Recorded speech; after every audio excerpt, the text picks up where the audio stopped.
I just had a conversation with an elder from another church who was just asking my opinion and advice as to how his church could be more strategic and thoughtful with their giving, specifically as it relates to outreach and missions. And so the basic problem was that their church, even though they were very generous, they were giving away a lot of money in their missions fund.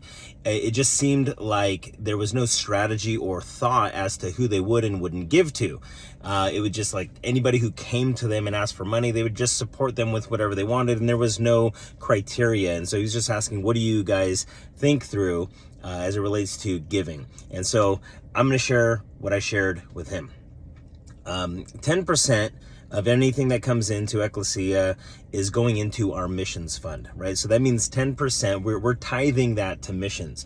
The way we do it is we split missions up into two categories: local and global missions. It is the purpose of the church. In Matthew 28, Jesus gives us the mission of the church to go and make disciples of all nations. That hasn't happened yet. Matthew 24 says, Jesus tells us that this gospel of the kingdom will be proclaimed in all nations as a testimony to me, then the end will come. That hasn't happened. He has created the church to be the instrument through which he would get the gospel message out to the ends of the earth, to where every tribe, tongue, and nation will have a worshiping remnant. Well, that hasn't happened, and that's what the purpose of the church is. And so when we talk about global missions, we talk about giving to frontier missions, making the gospel known where the gospel isn't known. So for us at Ekklesia, we give specifically to organizations that are intentionally reaching the unreached. And by unreached, I'm not talking about a general statement of lost people. I'm talking about people who are likely to live and die without ever hearing the name Jesus, much less the gospel.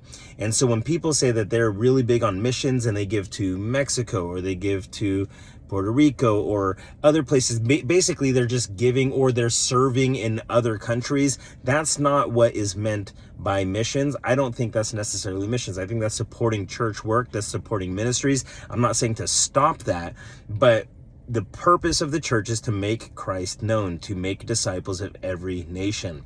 And so true frontier missions is a focus on reaching the people who have yet to receive the gospel.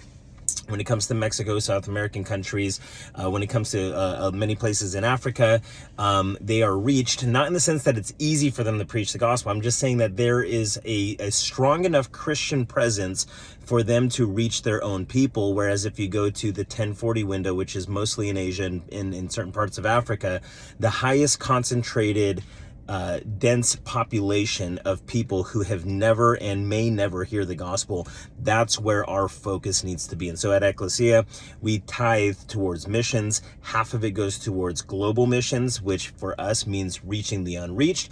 And the other half goes towards local missions. Local missions, for us, our filter and our criteria is seeing where shalom is not and trying to be a light where the shalom of God is missing. So shalom is peace, but it's more than that. It's the way things ought to be.